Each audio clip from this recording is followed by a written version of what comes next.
Nous allons encore insister sur le deuxième point de la définition.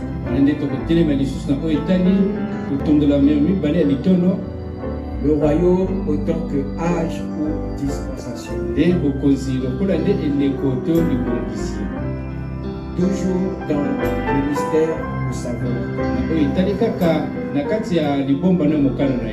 Précisément dans qu'est-ce que le royaume.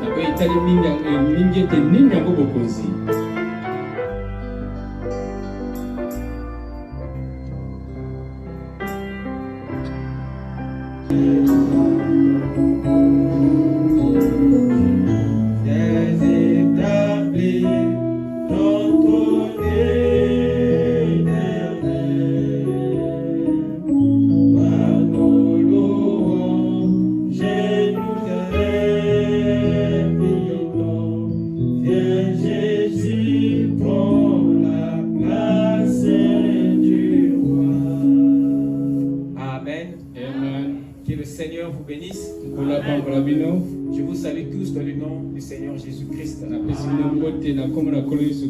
C'est encore un grand privilège pour nous de venir dans sa présence. Et je crois que nous sommes tous contents, n'est-ce pas? Car c'est un don que nous avons reçu de Dieu. Et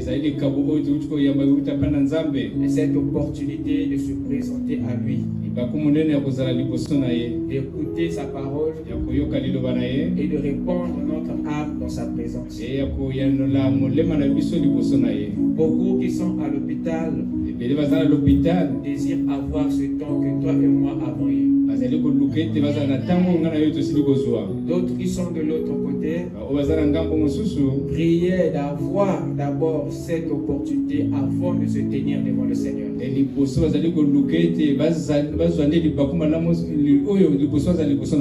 comme cela nous est accordé, alors saisissons cela et faisons bon usage. Amen. Amen.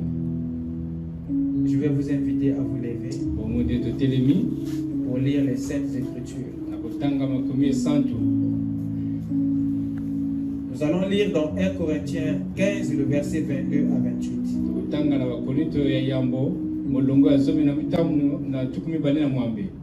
Ensuite, nous prendrons Apocalypse 11, le verset 15.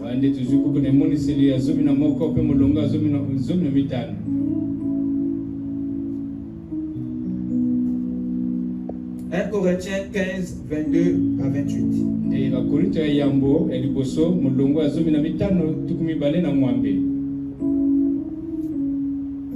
Et comme tous meurent en Adam, de même aussi tous revivront en Christ.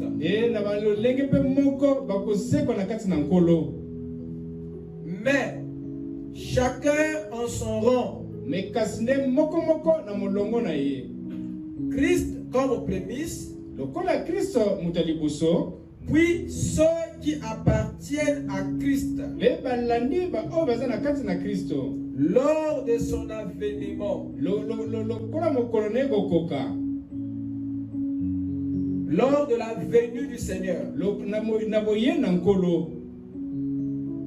Ensuite viendra la fin, quand il remettra le royaume à celui qui est Dieu et Père, après avoir réduit à l'impuissance toute domination, toute autorité et toute puissance. Car il faut qu'il règne jusqu'à ce qu'il ait mis tous ses ennemis sous ses pieds. Car il faut qu'il règne jusqu'à ce qu'il ait mis tous ses ennemis sous ses pieds. Le dernier ennemi qui sera réduit à l'impuissance, c'est la mort.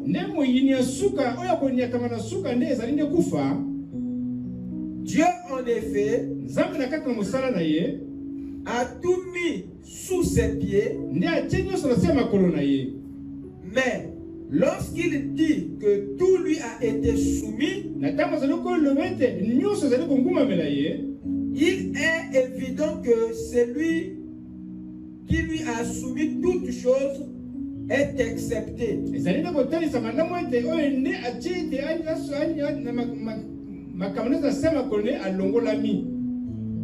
Et lorsque toutes choses lui auront été soumises, alors le Fils lui-même sera soumis à celui qui lui a soumis toutes choses.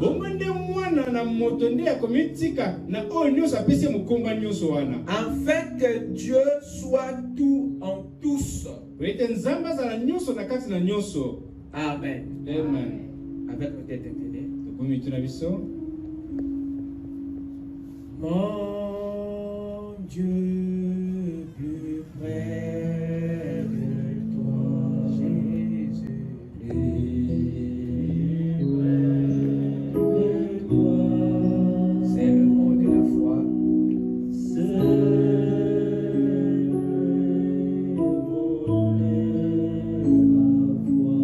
Jésus, plus près de toi.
Seigneur notre Dieu, il est vrai, tu es l'amour de notre vie.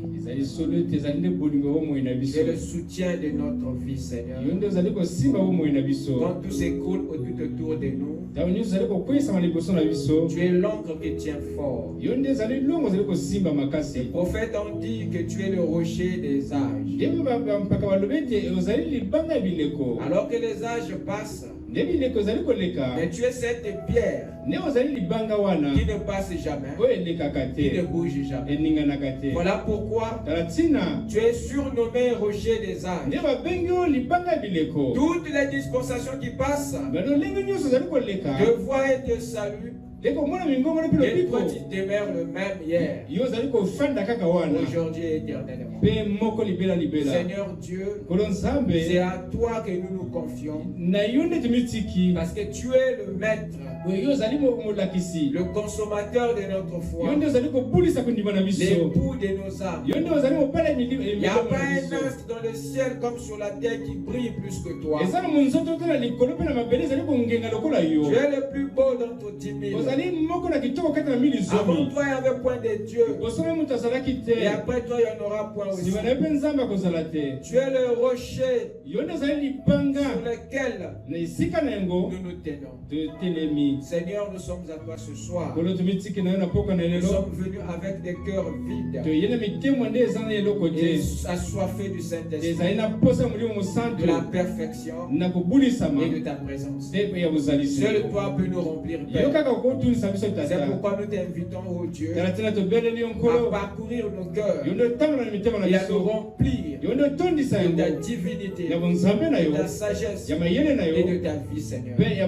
Afin que nous devenons tous des épîtres vivantes de tous les hommes. Accorde-nous ta grâce de te ressembler, Seigneur, et de faire partie de ton héritage. Bénis ta parole. Bénis chaque homme et chaque femme qui est venu à cet endroit. Et puis tu perds de souvenirs de chaque effort, Seigneur. Viens bénir ta parole. Viens circoncire les lèvres, les cœurs et les oreilles, afin que toi seul, tu sois celui qui parle, celui qui écoutera et celui qui croira sa parole. Tout cela au travers de nous, dans le nom puissant et parfait du Seigneur Jésus-Christ, notre Dieu. Amen. Je vous prie de vous asseoir pendant que nous ouvrons dans Apocalypse 11, verset 15.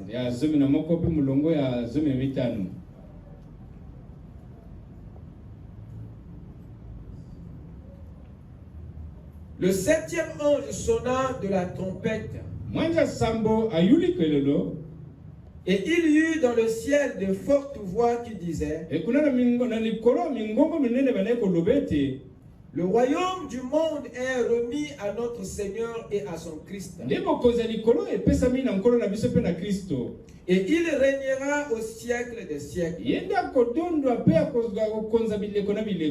Amen. Amen. Que le Seigneur ajoute ses bénédictions à sa parole. Nous allons encore insister sur le deuxième point de la définition.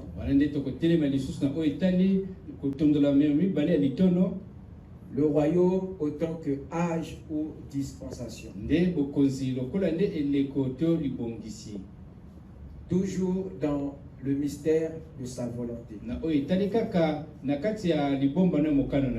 Précisément dans qu'est-ce que le royaume. Et je répète toujours cela pour structurer nos esprits, afin que vous ne vous évadez pas du cadre dans lequel nous évoluons. Amen. Nous sommes en train de voir ou d'étudier un point très capital de la Bible.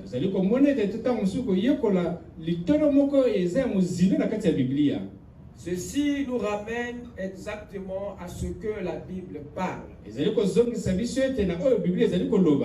Le royaume est le sujet central de toute la Bible. Il n'y a rien dans la Bible qui ne soit pas en rapport avec le royaume. Et nous avons vu dernièrement que la volonté de Dieu est un grand mystère. Et Frère Branham appelle cela un secret mystère. Il dit que la volonté de Dieu est un grand secret mystère. Car en lui ou en elle se cachent les grands desseins d'Élohim. Les grands desseins de Dieu. Il y avait donc 3 actes majeurs dans la volonté de Dieu. Et chaque acte de sa volonté était un dessein,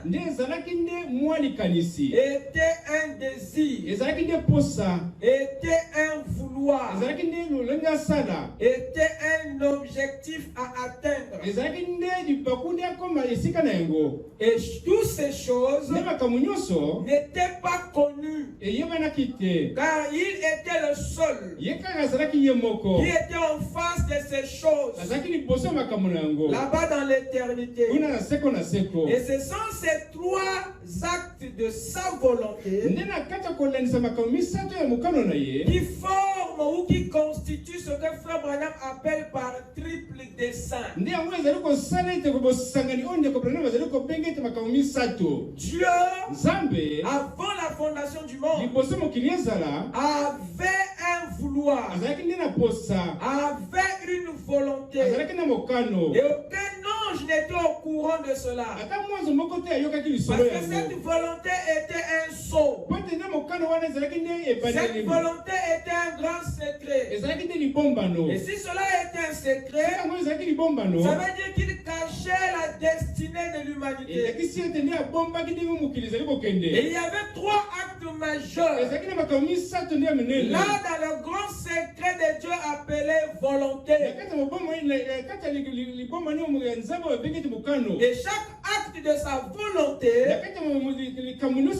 était un dessein, était un désir, était un vouloir, était un objectif que Dieu avait arrêté dans l'arrière de sa pensée, dans le grand secret de l'éternité. Et ces desseins, il voulait les atteindre ou les réaliser au moment opportun. Et le premier acte de sa volonté, c'est ce que Frère Branham appelle par dessein. Triple dessein dans le grand secret de Dieu, la volonté. Il dit que le premier dessein, c'était que Dieu voulait se faire connaître. Dieu voulait se révéler. Ça, c'est le premier dessein. Le premier désir. Le premier secret qui était là dans sa volonté. Ce qu'il voulait. Amen. Amen.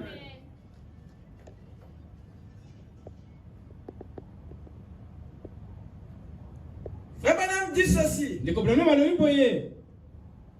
Dans la prédication, Christ est le mystère de Dieu révélé.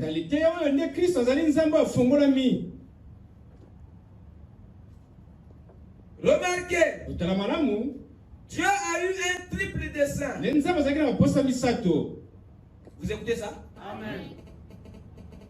Dieu a eu un triple dessein dans ce grand secret mystère.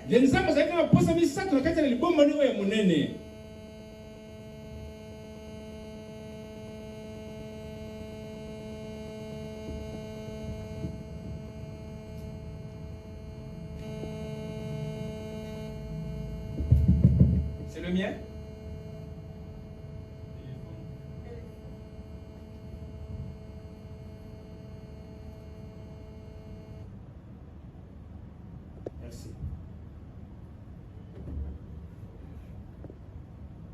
Donc je disais, je suis dans Christ et le mystère de Dieu révélé.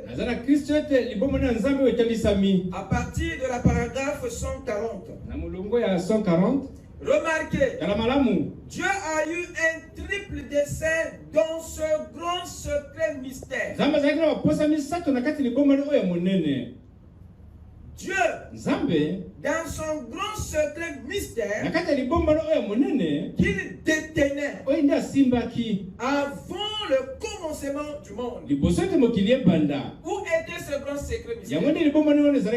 En lui ou en dehors de lui?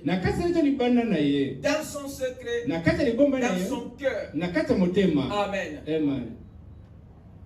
Ce que nous voulons aborder ce soir,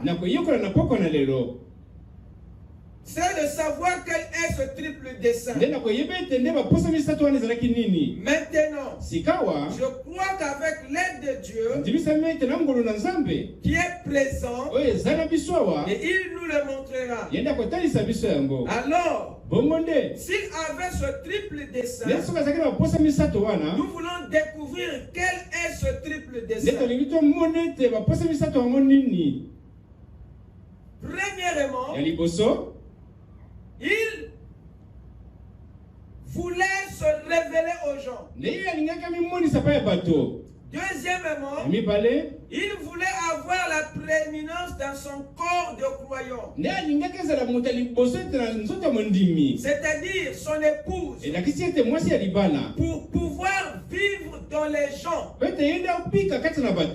Et troisièmement, rétablir le royaume dans sa position correcte, perdu par le péché du premier Adam.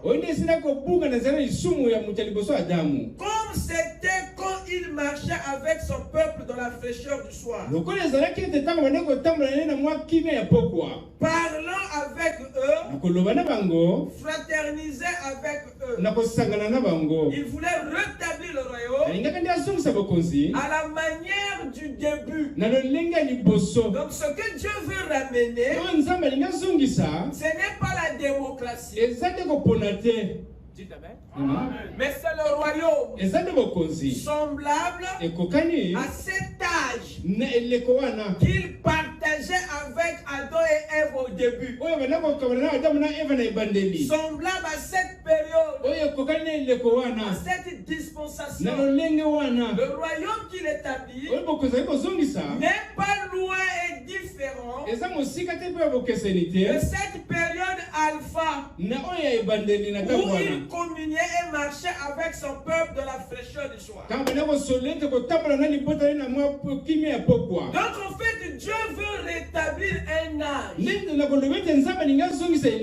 C'est une dispensation qu'il veut restaurer. Jusqu'à ce soir, Dieu a la nostalgie. Il veut revivre les temps passés. Quelqu'un peut dire amen. Et ici, Frère Branham nous rappelle trois choses. Dieu voulait se faire connaître.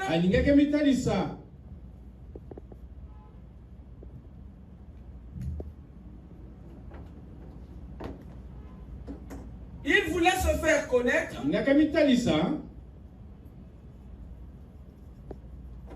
Deuxièmement, avoir la prééminence. Troisièmement, rétablir le royaume.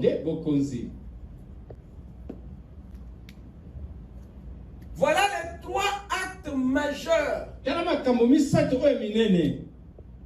de sa volonté. Il voulait se faire connaître, avoir la prééminence et rétablir le royaume. Le royaume qu'il voulait rétablir, ça ne pouvait pas être en dehors de l'homme. C'est un royaume qui devait rétablir dans l'homme avant de le restaurer sur la terre.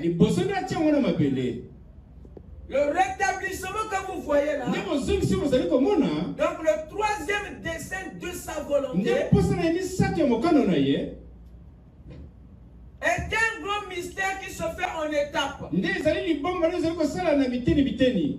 C'est un rétablissement qui commence au dedans et qui s'achève au dehors. Alors, si vous voulez une restauration extérieure, vous n'allez plus croire à la chose parce qu'elle commence à l'intérieur. Soyez simplement patient jusqu'à ce que ce qui est au dedans apparaisse au dehors. Parce que Dieu ne commence jamais les choses au dehors. Il commence toujours au dedans. Et la manifestation devient une conséquence de ce qu'il a fait à l'intérieur. Voilà pourquoi il ne pouvait pas commencer dans Genèse 2. Parce que Genèse 2, c'est la manifestation physique de la création spirituelle de Genèse 1. Il a commencé à créer un homme esprit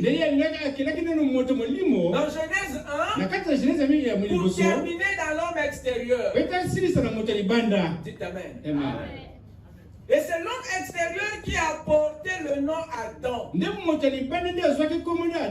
Qui signifie tirer de la terre noire. Mais l'homme esprit, Dieu dans la Bible ne l'avait pas donné un nom. Il appelait simplement l'homme. Mais celui qui s'appelait Adam, c'était le corps physique. Celui que Dieu appelait l'homme, c'était son image.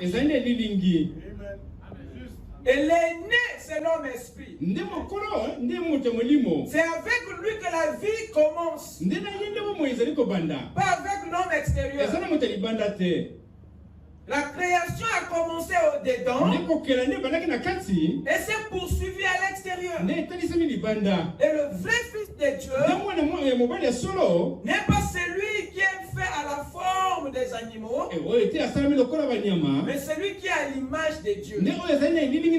Alors s'il doit y avoir une restauration ou un rétablissement, Dieu ne commencera pas au dehors. Dieu ne va pas commencer avec Adam. Mais Dieu doit commencer avec l'homme. Ne confondez pas l'homme avec Adam. Ce sont deux créatures différentes. Celui-ci est un être énergique, mais l'autre est un être de 16 éléments. Dites Amen. Amen. La rédemption commence au-dedans. Et lorsqu'elle démarre, elle est invisible. Vous pouvez douter. Le grand travail que Dieu fait au-dedans est dans le secret. Parce que nous sommes habitués à croire quand les choses sont visibles. Amen. Amen. Dieu voulait se faire connaître. Avoir la prééminence et rétablir le royaume.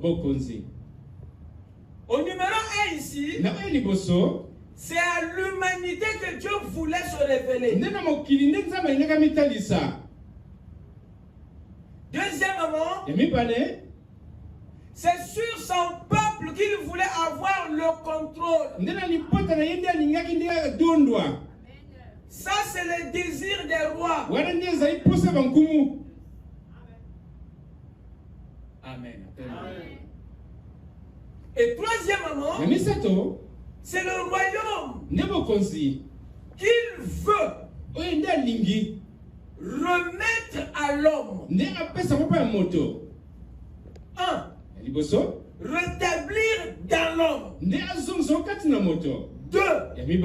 Et restaurer sur la terre. 3. Ça, c'est le processus du rétablissement. Dieu, lorsqu'il sait que tu as failli dans la gestion d'une chose, il ne peut pas directement te le restituer s'il n'est pas convaincu que ta psychologie a changé, ton idéologie a changé, ta philosophie a changé. Parce que s'il remet la chose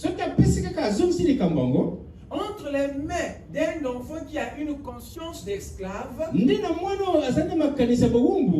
imaginez ce qui va arriver.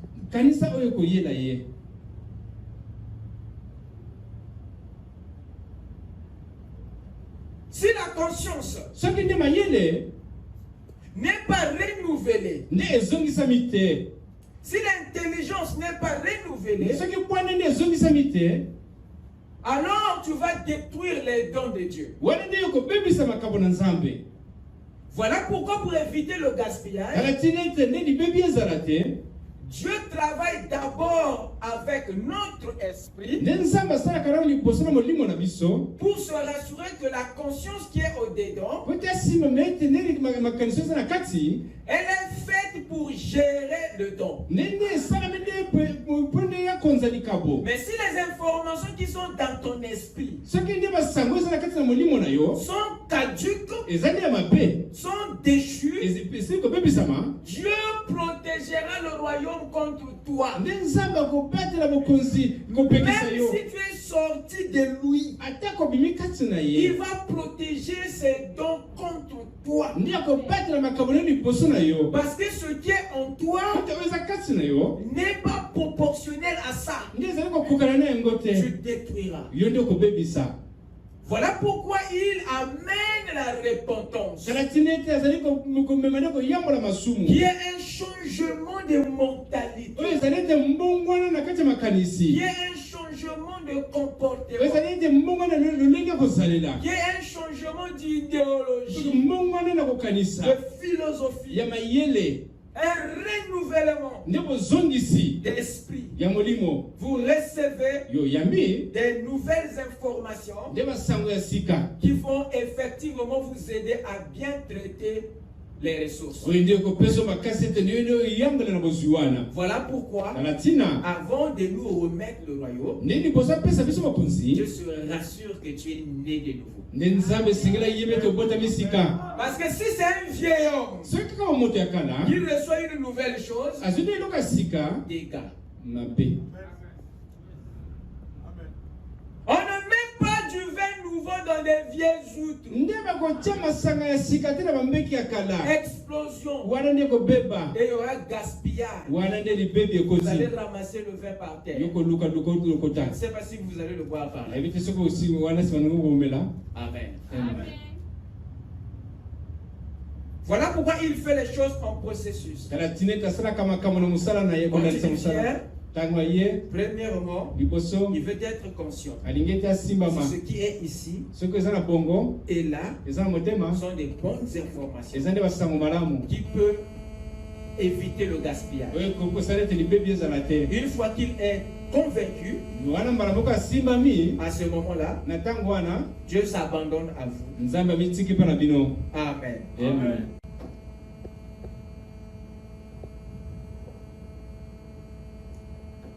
Alors, écoutez. La question maintenant qui nous vient ici à l'esprit, sur ce que le prophète vient de nous révéler au sujet du triple dessein de Dieu, est maintenant de savoir à quelle période du temps Dieu rétablit le royaume dans l'homme et sur la terre. C'est vrai, il veut rétablir. Mais à quel moment du temps? À quelle période de la vie? C'est la question qui nous est posée. Parce que si nous ne savons pas à quelle période du temps où Dieu rétablira le royaume, nous pouvons développer la foi des pharisiens et passer à côté de la chose.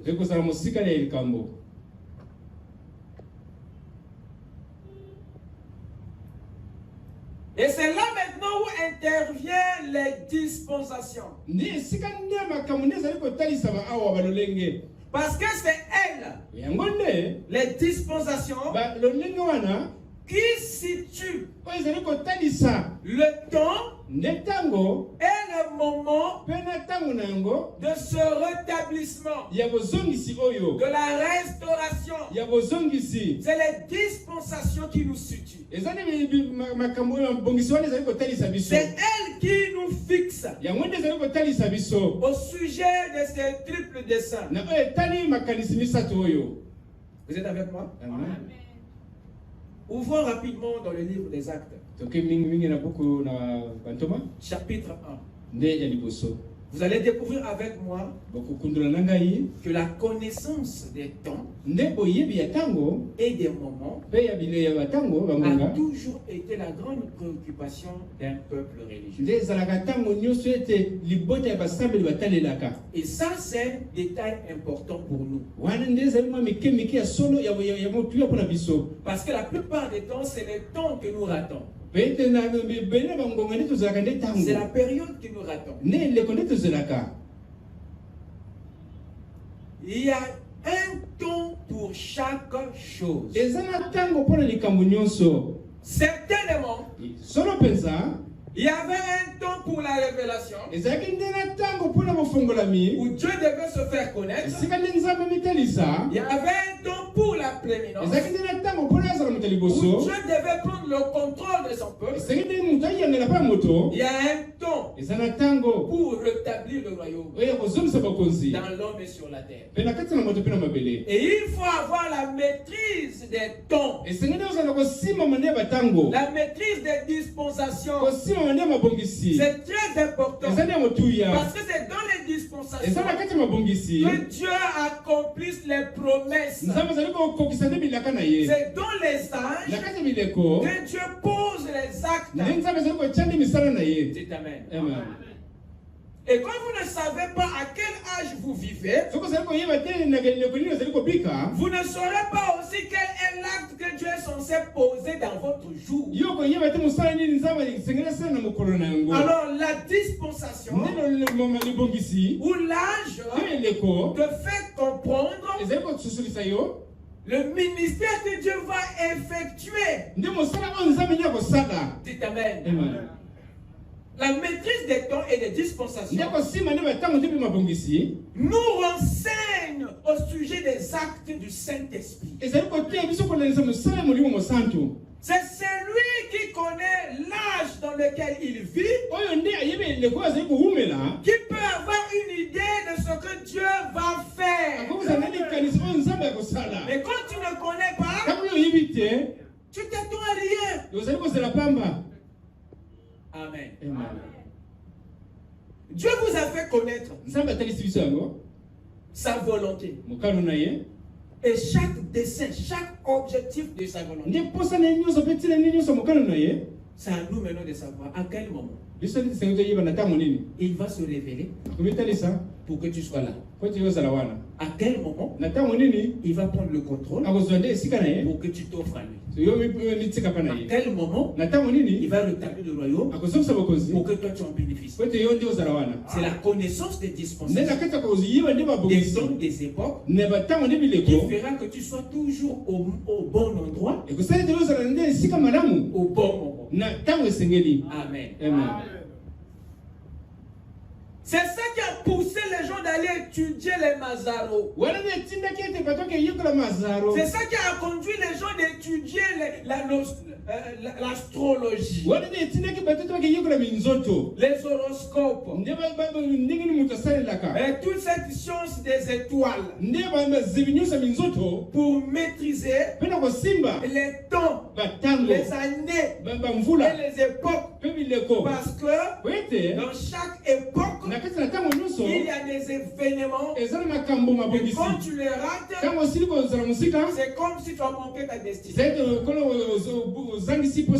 Les mages ont su l'événement qui allait se produire sur la terre grâce à l'étude qu'ils faisaient des temps. Et quand ils ont étudié, ils ont découvert par rapport à cet âge, à cette dispensation, voilà ce qui doit arriver sur la terre. Et ils se sont mobilisés. Ils ont fait un voyage de 2 ans parce qu'ils savaient à quel jour ils vivaient et à quel moment ils allaient rencontrer le roi des rois qui venait de naître. Quand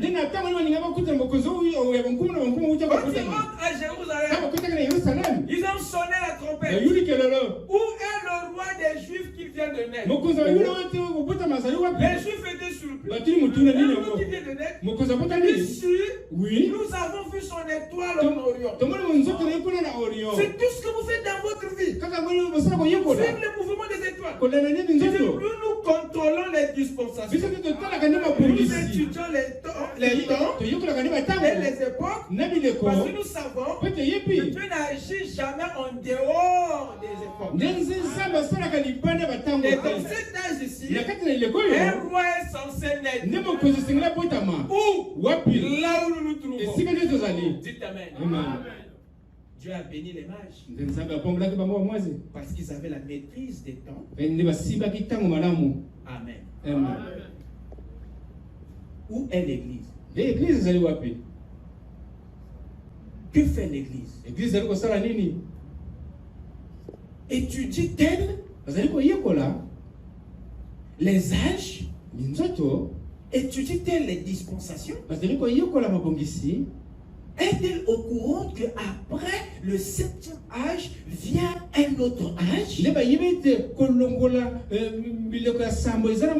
l'église connaît ça, elle doit connaître à quel ministère nous devons nous attendre. Qu'est-ce qui est censé prendre place après la plénitude des temps? Cela nous mettra dans l'urgence. Et on ne perdra plus le temps. Oh, dites Amen. Vous pensez que les mages n'avaient rien à faire? Mais ils ont sacrifié leur vie pour effectuer un exode. Parce qu'ils savaient que c'était dangereux pour eux s'ils ratent ce rendez-vous. Mais pour nous, qu'on rate ou pas, c'est pas notre affaire. Voilà pourquoi nous avons beaucoup de problèmes irrésolus. Parce qu'il y a un temps pour chaque chose. Et quand tu ne connais pas le temps, cette chose doit être réglée. Tu vivras avec. Tu vivras avec. Tu marcheras avec. Amen. Acte chapitre 1. Ouvrez avec moi s'il vous plaît.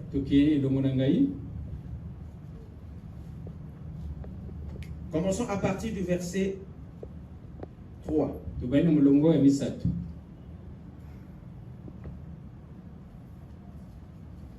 Vous êtes avec moi?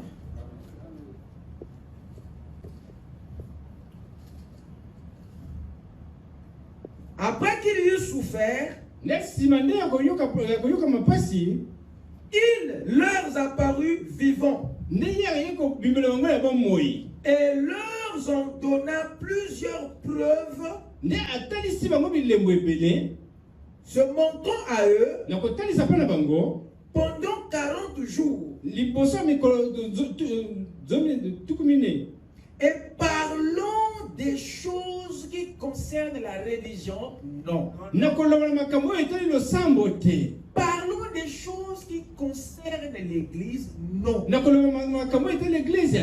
Lisez bien votre Bible. Après sa résurrection, le Seigneur passa 40 jours avec ses disciples, leur parlant que d'un seul thème, d'un seul sujet. Il était persuadé que c'était la seule chose que les disciples loupaient.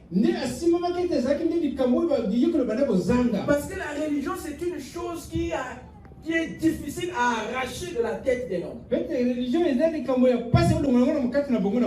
Écoutez, mes amis, il dit ceci: pendant 40 jours, parlons des choses qui concernent le royaume des dieux. Après sa résurrection, Jésus continue à prêcher le même thème de son ministère. Il n'a jamais changé de thème. Il n'a jamais quitté ce sujet. Il a prêché pendant 3 jours et demi, disant au monde et à l'humanité que le royaume des cieux est proche. Et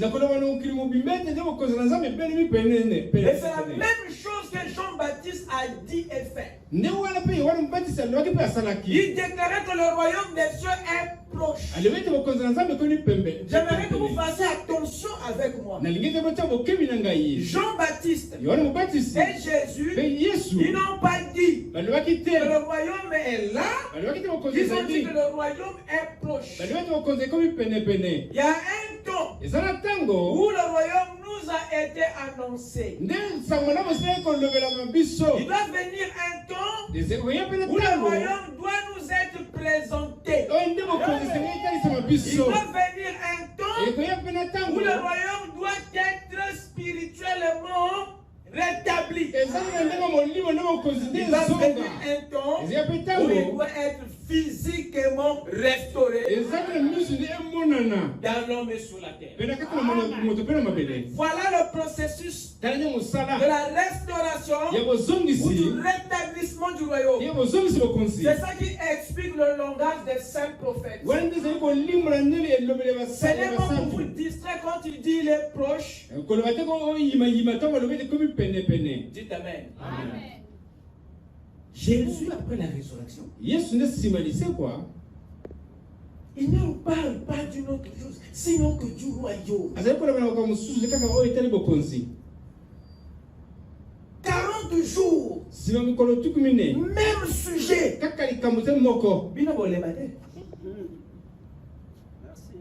40 jours, même thème. Et ne vous en faites pas. Le royaume est une plénitude. Comme c'est un mystère, peu importe le nombre d'années que vous ferez sur ça, vous continuerez toujours à découvrir. À cause de l'élément surnaturel qui lui est attaché. Amen. Amen. Attendez, nous sommes en train d'avancer petit à petit. Nous allons étudier la dynastie de Melchisédek. La monarchie et la dynastie de Melchisédek. Et vous allez vous rendre compte que Dieu n'a qu'un seul système de gouvernance. C'est le royaume. Et c'est le royaume qui est l'espoir de la terre. Ce que vous voyez ici, il n'est qu'une fausse copie. Je dis une fausse copie. Amen. Amen. Revenons sur l'écriture. 40 jours. Et parlons des choses qui concernent le royaume des dieux. Trouvé avec eux, qui est Jésus, il leur recommanda de ne pas s'éloigner de Jérusalem,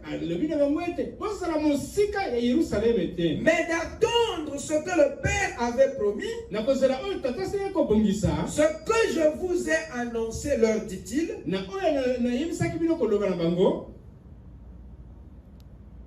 car Jean a baptisé d'eau,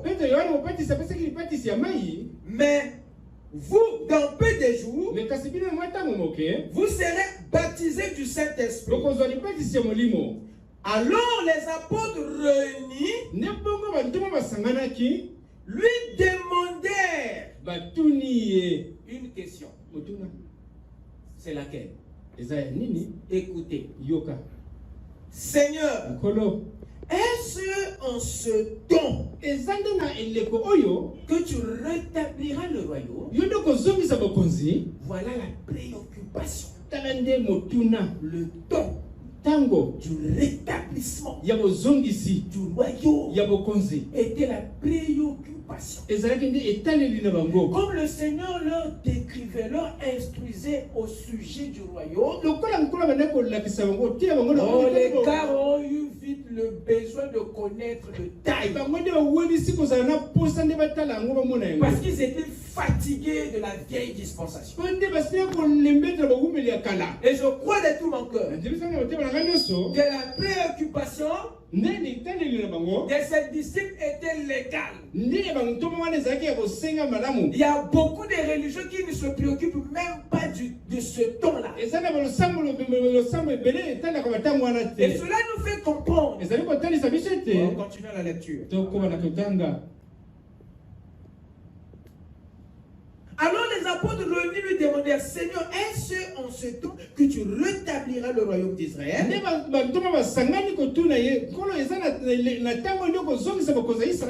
Jésus leur répondit, ce n'est pas à vous de connaître les temps ou les moments que le Père a fixé par sa propre autorité.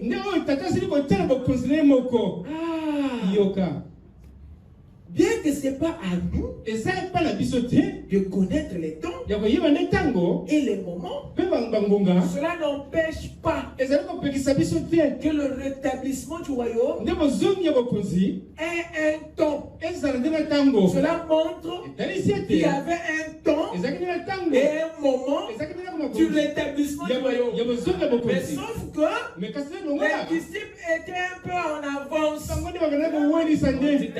Amen. Cela n'était pas une révélation que Dieu devait lâcher en ce jour-là. Il avait tellement commenté du royaume et cela a suscité le besoin de connaître le moment. Et Jésus leur fait savoir, certes il y a un temps, il y a un moment que le Père a fixé pour rétablir le troisième décès de sa volonté. Mais sauf que ce moment-là, cet âge-là, cette dispensation-là, n'était pas encore pour ce jour. Il devait attendre. Amen. Amen. Et c'était votre époque. C'était un autre jour. Amen. Donc cette vérité, eux, ils devaient le connaître une fois de l'autre côté.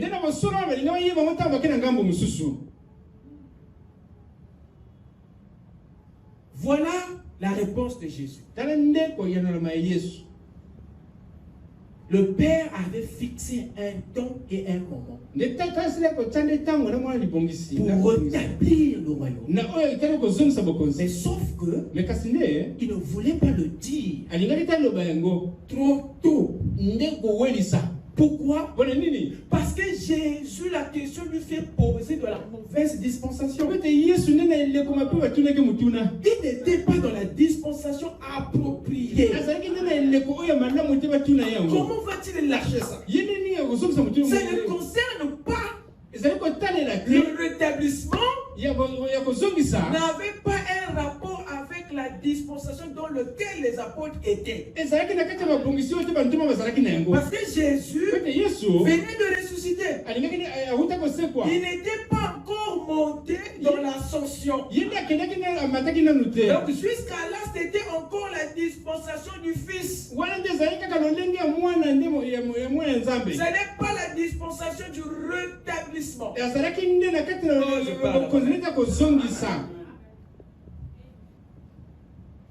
Ils étaient là dans la dispensation du sacrifice. Dans la dispensation du Messie.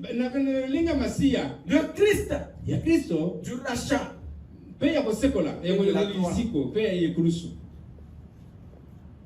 Dans cette dispensation de 3 ans et demi, qui devait prendre fin à l'ascension. Et Jésus était encore dans sa dispensation. Comment va-t-il parler d'une chose qui concerne une autre dispensation? Ils étaient tellement en avance. Il leur a demandé de se calmer. Ça ne voulait pas dire que le Père n'allait jamais révéler ça. Quand il leur dit que ce n'est pas à vous, il n'a pas dit que c'est à tous de ne pas comprendre, connaître, non. C'était aux frères de cette époque-là, pas de l'autre époque. Quelqu'un peut me dire amen? Amen.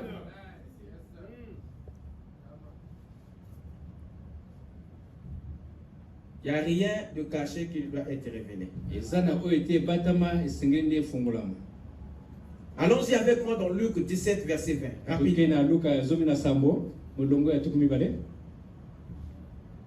Pour vous que nous preniez des notes, Luc 17, verset 20. Encore une autre préoccupation. Les pharisiens demandèrent à Jésus quand viendrait le royaume de Dieu. Vous écoutez ça? Hier, c'était les disciples, les gens de sa propre église. Aujourd'hui, c'est les gens qui dehors. Pour vous dire que même ceux qui poursuivent la religion, en fait, c'est par ignorance qu'ils poursuivent la religion. Le vrai besoin de ces gens-là, c'est le royaume. Voilà pourquoi ici, étant victime de la religion, Dieu fait quand même connaître le vrai besoin de ces gens. Ils disent, ils demandent à Jésus, quand viendra le royaume de Dieu? Tous voulaient savoir la période du retour, le temps du rétablissement. De quoi? Du royaume. Vous voyez la préoccupation? Parce qu'ils savent que s'ils connaissent le temps, non, ils auront la chance. Remarquez la réponse de Jésus. Une réponse foudroyante. Il leur répondit, le royaume de Dieu ne vient pas de manière à frapper les regards. Vous écoutez ça? Amen. On ne dira point, il est ici ou il est là, car voici le royaume de Dieu est au milieu de vous, dans la personne de Jésus. Vous êtes avec moi? Amen. Le royaume était au milieu d'eux, mais il n'était pas au dehors. Le royaume n'était pas établi en Israël, mais sur le plan géographique, national ou physique. Mais le royaume était encore voilé dans les peaux de blaireaux. Il était dans un homme. Il n'était pas encore sorti. Comme la pierre de Daniel. Ça, c'est la dernière partie de la restauration. Amen. Amen.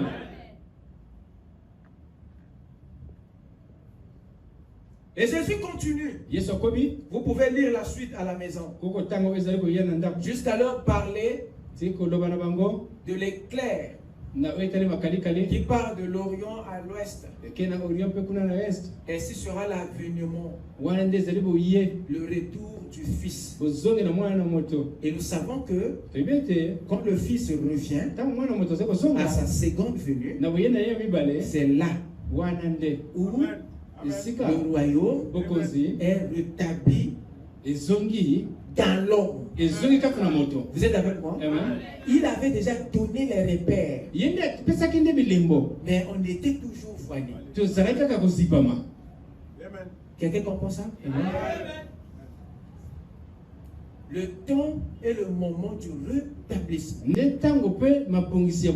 Ça fait appel aux âges, aux dispensations. Ce qui revient à dire qu'il y a un âge pour ce rétablissement. Il y a une époque. Il y a un temps. Il y a une dispensation pour la restauration du royaume.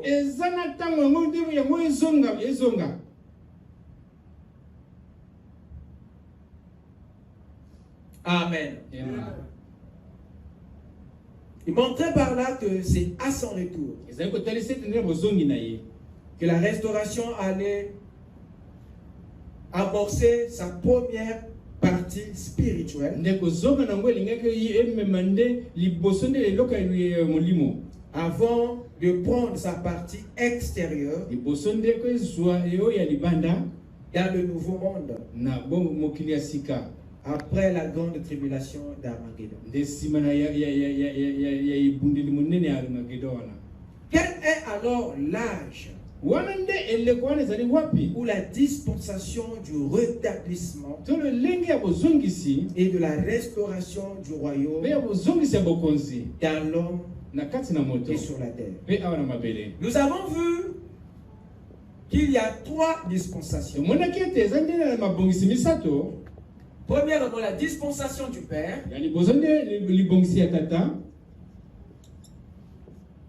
Deuxièmement, la dispensation du Fils. Troisièmement, la dispensation du Saint-Esprit. Voilà les 3 grandes dispensations de la rédemption. Et nous avons vu que une dispensation est un âge dans lequel prévaut une tendance, une influence, un courant de pensée, un mouvement, un mode de vie, une façon de faire, un régime ou un système de gestion ou de gouvernance. Une dispensation est une forme de législation que Dieu met en place pour gérer les hommes ainsi que leur relation avec lui. Et tout cela dans un âge. Donc, nous comprenons ici que si le Père est une dispensation, il doit y avoir ici un mode de vie. Il doit y avoir ici une tendance qui ne doit pas être dans la dispensation du Fils. Le comportement de Dieu dans chaque dispensation diffère d'une dispensation à une autre. La manière que Dieu a géré les hommes dans la première dispensation ici n'est pas la même dans la dispensation du Fils. Ici dans la première dispensation, Frère dit que Dieu était au-dessus du peuple. Ce qui montre qu'il y avait une distance entre Dieu et l'homme. Ainsi se présentait la relation entre l'homme et Dieu. Il y avait un écart. Il y avait une distance. Il y avait une inimitié entre l'homme et Dieu. Il y avait un espace. Voilà comment se présentait la relation entre l'homme et Dieu. Dieu était tellement éloigné de l'homme qu'il utilisait l'homme en influençant l'homme à distance. Tous les actes qu'il a fait dans cette dispensation, il ne l'a pas fait dans l'homme, mais il le faisait au-dessus de l'homme en influençant ou en utilisant l'homme à distance. Parce qu'il était déchu, mais l'homme dans cette dispensation empêchait Dieu de vivre dans l'homme. Alors cela avait déjà dégradé la qualité de leur relation. Alors quand il ouvre la dispensation du Fils, cela change aussi la relation entre l'homme et Dieu. Ceux qui étaient éloignés hier dans la dispensation du Père sont maintenant proche, dans la dispensation du Fils, il y a un changement dans la relation entre Dieu et l'homme. Et quand on va encore un peu plus loin, dans la dispensation du Saint-Esprit, c'est là où la distance et la proximité est maintenant annulée pour faire place à l'unité ou à l'union. Amen. Donc chaque dispensation va de pair avec une tendance. Va de pair avec un système. Un système de gestion ou de gouvernance. Gère la terre. Gouverne l'homme. Diffère d'une dispensation à une autre. Voilà pourquoi une dispensation est une législation que Dieu met en place, gérer les hommes ainsi que leur relation avec lui. C'est très important, mes frères. Maintenant, la question qui vient encore, alors laquelle des trois dispensations est la dispensation du rétablissement? Dans quelle dispensation Dieu se révèle? Dans quelle dispensation il prend le contrôle? Dans quelle dispensation il rétablit le royaume? Amen. Parce que chaque acte ici obéit à une époque. Dieu n'a jamais fait tout à un même endroit. Dieu n'a jamais tout donné dans un seul âge. Il a travaillé par évolution. Dites Amen. Ce qu'il a donné à Paul, il n'a pas donné à l'autre âge. Ce qu'il a donné à l'autre âge, il ne donne pas. Jusqu'à ce que la statue soit complète à la fin. Amen. Dieu a travaillé au travers de ces trois grandes dispensations. Alors laquelle des trois est la dispensation de la restauration? Car il y a une période où le royaume doit être rétabli, une période où Dieu doit avoir la prééminence, et une période où Dieu doit se révéler. Et Jésus dit que le Père s'est révélé qu'au travers du Fils. Et seul le Fils qui a fait connaître le Père au monde. Donc le Fils est le corps dans lequel le Père se révèle. Donc la dispensation du Fils est la dispensation de la révélation. De qui? Du Père à l'humanité. Amen. Parce qu'au temps où il planait au-dessus de l'homme, Dieu n'était pas fait connaître complètement. Les attributs de la rédemption n'étaient pas connus d'Adam. Alors c'était très important. Voilà pourquoi le Fils devait venir, pour que le grand être surnaturel puisse manifester tous ses attributs dans ce corps appelé le Fils. Amen. Et après cela, il a ouvert une autre dispensation, là où il a pris le contrôle. Ce n'est pas dans la dispensation des 3 ans et demi où il a pris le contrôle, non. Il a annoncé, il a présenté, mais il n'a pas pris le contrôle. Le contrôle ou la prééminence, Dieu le prend dans l'homme à l'inauguration de la dispensation du Saint-Esprit. Amen. Amen.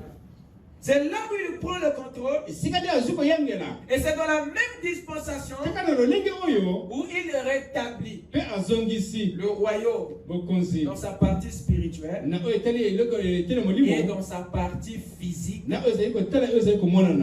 au bout de la dispensation de la plénitude du temps, qui est une sous-dispensation de la grande dispensation du Saint-Esprit. Je n'aborde pas ces sous-dispensations parce que je sous-entends que vous avez déjà reçu ça. Retenez que nous n'avons jamais commencé dans une religion, mais nous avons commencé dans un royaume. Ici, dans la dispensation du Père, précisément dans la dispensation de l'innocence, il y avait déjà là le royaume. C'est là où nous avons commencé, dans un royaume, pas dans une religion. Et cette sous-dispensation était une partie de la grande dispensation du Père. Et c'est dans la dispensation de l'innocence que nous avons péché. Ce qui nous a exclus de ce âge, ce qui nous a exclus du royaume, et qui nous a introduits dans la dispensation de la connaissance, qui est aussi la dispensation de la douleur et de la souffrance. Et là-dedans, notre situation s'est empirée. Jusqu'à ce que Dieu décide, Dieu compatit, et se met maintenant à placer les premiers fondements au travers des premiers-nés appelés les patriarches. Il a appelé Abraham, Isaac, Jacob et Joseph. Voilà les fondements qu'il a placés. Mais plus tard, il amène maintenant la discipline, la loi au travers de Moïse pour discipliner et protéger le fondement qu'il a placé par les patriarches. Et donc pour pérenniser la loi, parce qu'il sait que l'homme est de nature oublieuse. Alors pour pérenniser la loi dans notre esprit, Dieu aligne maintenant les prophètes, un après l'autre, pour nous rappeler la loi dans notre esprit. C'est ça ce qui est attaché à la dispensation de la loi. Les prophètes. Dites Amen. Jusqu'à ce que Jean-Baptiste arrive pour commencer à nous annoncer pour la première fois le royaume. Parce que cela était toujours en Dieu. Ce que Dieu était en train de faire, c'était pour nous ramener dans la dispensation alpha. Là où on ne connaissait pas le mal, sinon que le royaume. Alors c'est là maintenant que Jésus entre en scène avec la dispensation du Fils. Et là maintenant il vient résoudre la question du péché que nous avons commis dans la dispensation de l'innocence, afin que le Père ait la possibilité de ramener la chose en nous. C'est sous la dispensation de Christ, le Messie, que le Père nous présente et nous reconnecte au royaume au travers du sacrifice expiatoire.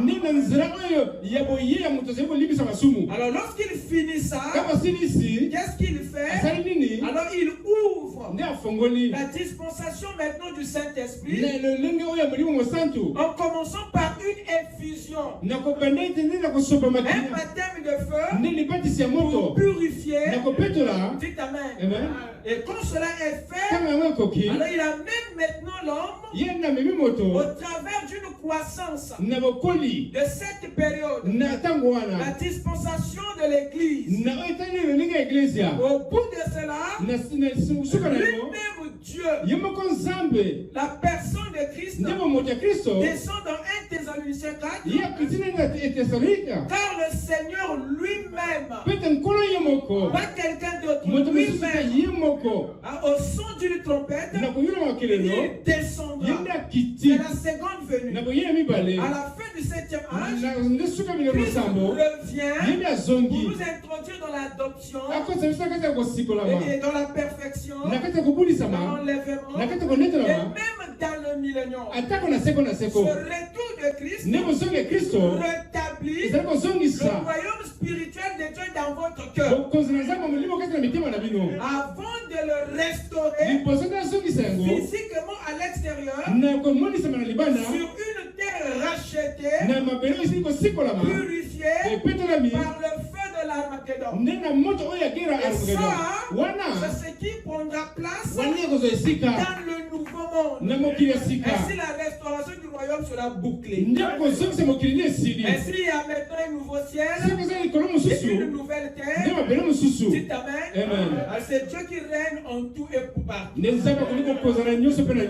Voilà la dispensation du royaume.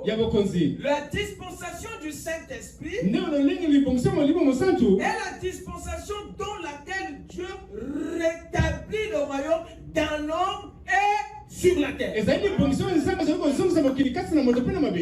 Quelqu'un peut dire amen. Et le royaume, ou cette dispensation qui est annoncée, qui est introduite, est une dispensation universelle planétaire. Ça concerne toutes les nations de la terre, toutes les tribus, toutes les langues. Ça concerne les juifs, les gentils, les samaritains.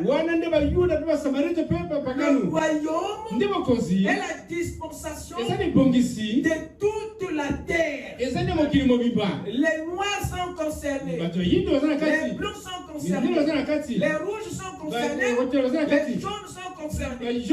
C'est la dynastie de Melchisedec qui prend place. Il n'y a aucune couleur, aucune race n'est mise de côté. Le royaume, c'est le seul système de gouvernance qui prend en compte toutes les races de la planète. Voilà pourquoi ce n'est pas une religion. Il n'y a pas un message de race dans le royaume. Oh, les noirs de ceci. Oh, le message des juifs. Dans le corps ou dans le royaume, il n'y a plus de Romains, il n'y a plus de Juifs. C'est ce que Galate dit. Quand tous sont en Christ, il n'y a plus de gentils, il n'y a plus de Juifs. Dites amen. Nous formons tous une seule race. C'est la race royale. Mais cette grande race de Dieu est multicouleur. Le royaume ne regarde pas la couleur de ta peau, mais le royaume regarde à l'esprit du roi qui est en toi. Que tu sois noir, rouge ou bleu, c'est pas ça qui compte. C'est le bouquet de fleurs de Dieu. Mais le royaume est planétaire, il est universel. C'est ce que en réalité même les musulmans cherchent. Ce que je prêche ne va pas contredire un musulman, parce qu'il prie même pour le royaume. Et toutes les rites qu'ils font, en réalité, c'est pour voir Dieu établir un royaume qui est d'une autre nature que celui-ci, d'un autre ordre. Quelqu'un peut dire amen. Le royaume, c'est le seul système qui rassemble tout. Écoutez avec moi. Ouvrez rapidement dans Luc 13, on va finir.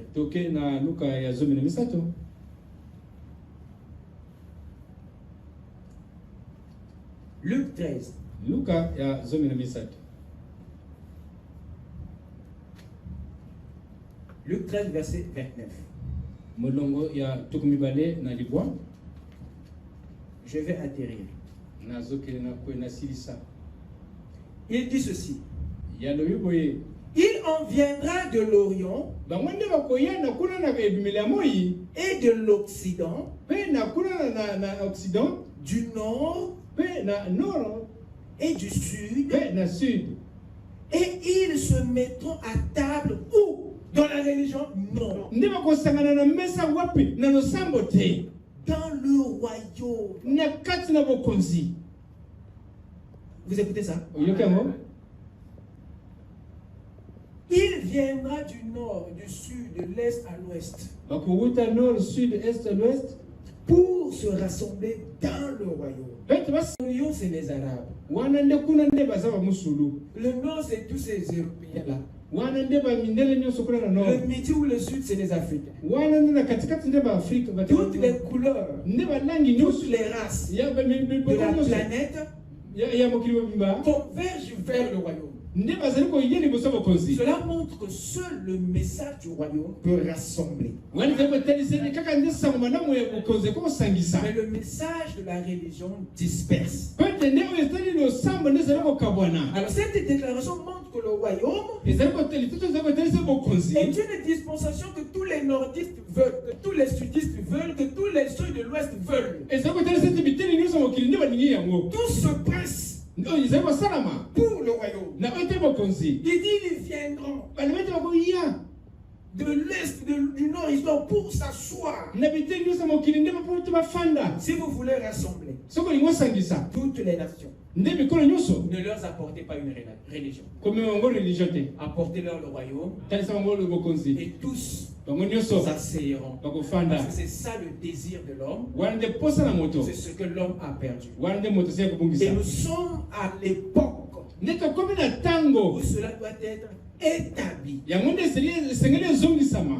nos esprits, dans nos cœurs, parce que le Seigneur, après avoir nettoyé notre environnement, il mettra dehors ce qui a établi en nous. Que le Seigneur vous bénisse. Amen.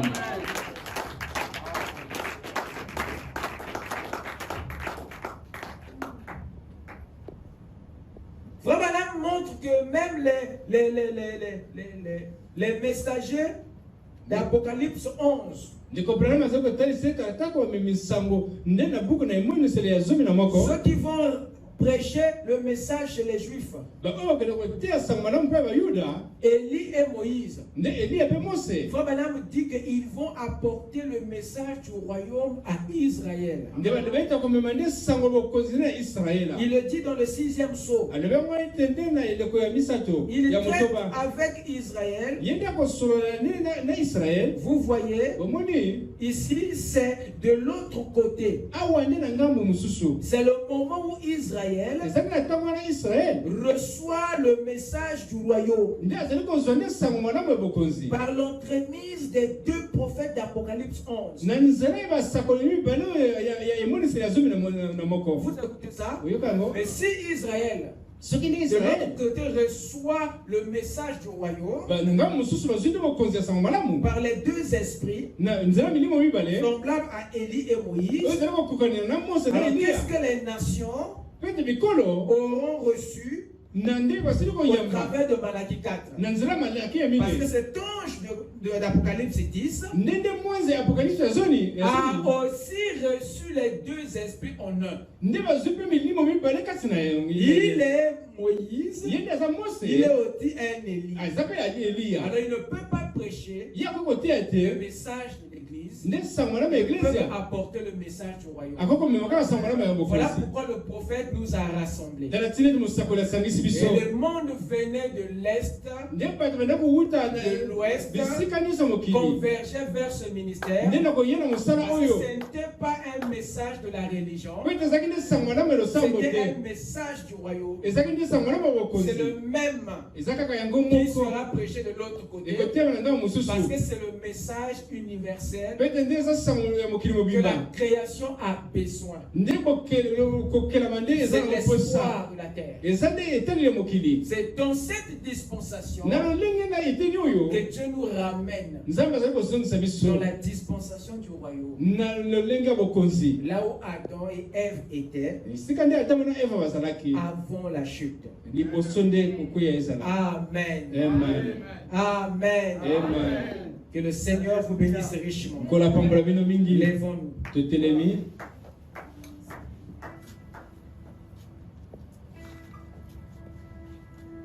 Avec nos têtes inclinées.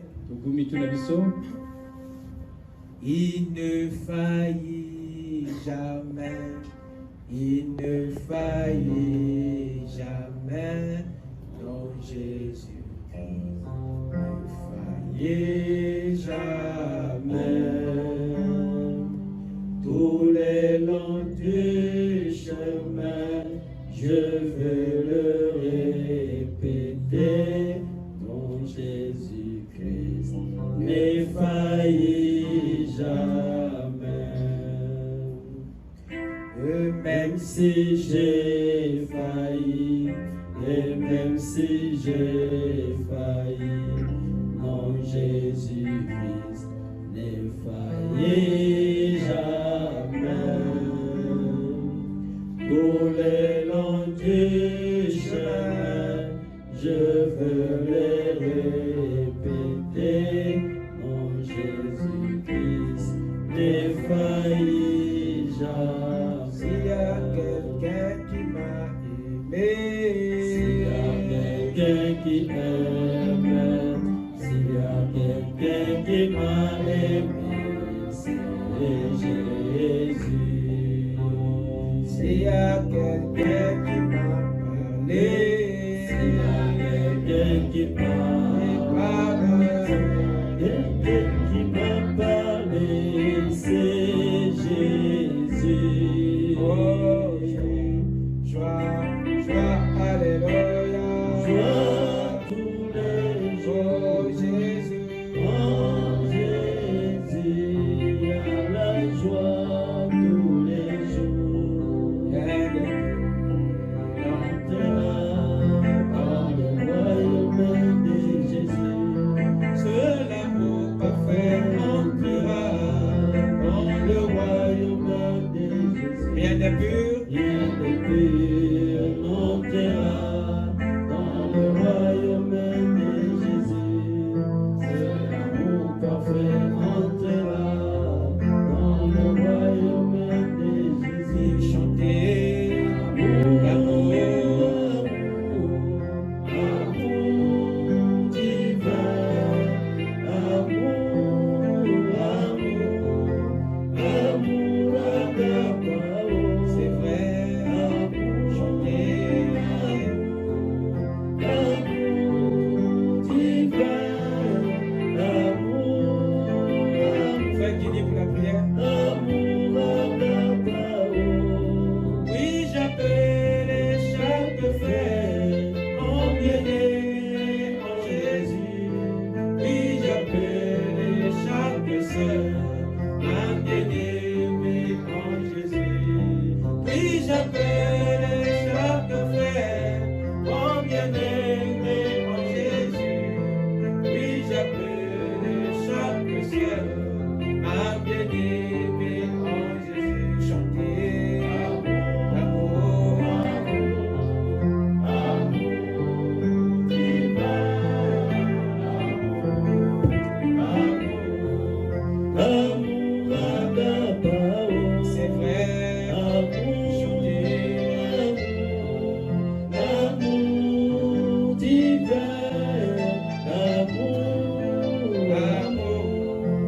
amour agapao.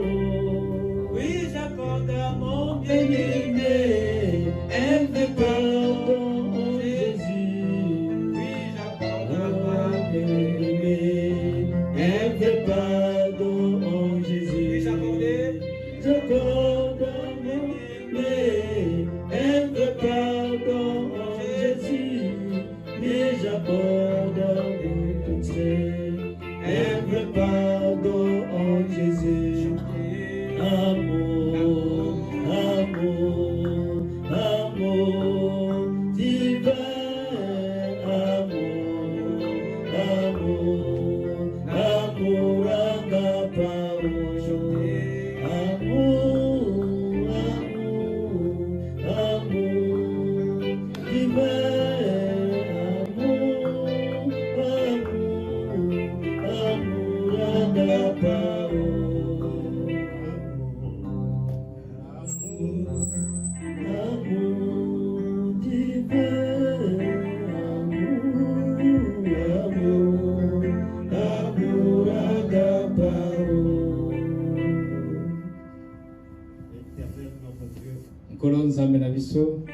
Nous sommes infiniment reconnaissants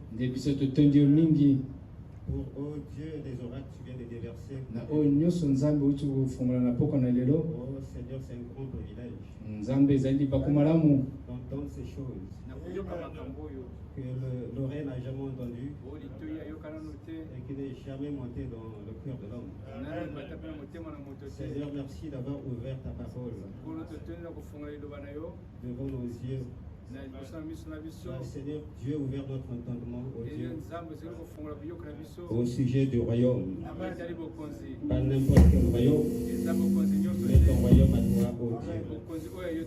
Seigneur, nous nous remettons à toi à présent, Seigneur, après savoir évité toutes ces choses si grandes et si glorieuses. Oh, ce que nous pouvons dire, oh Dieu, c'est que maintenant, Père, possède-nous, Seigneur. Est-ce que ces paroles que nous venons d'écouter, oh Dieu, ce n'est pas une théorie simplement, que se fasse cher en nous. Que Seigneur Dieu, nous puissions te manifester. Manifester ton royaume céleste. Seigneur, accorde ainsi la guérison de nos âmes. Tu nous enseignais tout à l'heure, Seigneur. Cette grande transformation commence de l'intérieur. Et notre intérieur, c'est notre âme. Nous confions à toi, Seigneur, comme un sacrifice. Soit Seigneur, un sacrifice de bonne odeur. Mais pour mettre ce parfum, Seigneur, nous avons besoin de l'onction du Saint-Esprit en nous. Comme tu as été écrit dans la bouche de Paul, que celui qui a dit que la lumière soit a fait briller la lumière dans nos cœurs. Faire resplendir la connaissance de la gloire de Dieu sur la face de Christ. Et reçois ainsi, Seigneur, pour chacun de nous, oh Dieu, afin que, Seigneur, ton règne puisse réellement s'établir en nous. Seigneur, nous t'avons vu, Seigneur, te dérouler profondément, Seigneur. C'est pourquoi, oh Dieu, nous remettons tout le reste à toi. Seigneur, quand tu es parmi nous, Seigneur, les malades sont guéris, les affligés sont consolés, et que ceux qui sont dans la malédiction, ils sont libérés, ils sont bénis. Cela à tout un chacun ici, oh Dieu, nous les confions à toi, Seigneur. Tu es celui qui sont les cœurs et les reins. Sonde le besoin de tout un chacun, et donne selon le désir de ce cœur. Accorde cela, oh Dieu, car tu l'avais dit, que ce méchant sera prêché, oh Dieu. Pour le confirmer, Seigneur. Est-ce que la colonne de feu confirme cela? Nous te remercions, oh Dieu, parce que ta parole est infaillible. Nous remettons, Seigneur, le reste du service à toi, oh Dieu. Bénis les dîmes et les offrandes. Seigneur, alors que chacun de nous rentrera, accompagne chacun sur le chemin de retour. Et Seigneur, s'il y a un lendemain, accorde-nous encore ce privilège de revenir ici pour entendre tes instructions qui transforment le cœur, l'âme qui transforme l'esprit, et qui nous baigne aussi dans nos chairs. Oh Dieu de gloire, pour ce que nous n'avons pu exprimer, accorde cela, oh Dieu, dans le parfait puissant nom du Seigneur Jésus-Christ. Oui, le vrai Dieu, c'est notre roi. Amen.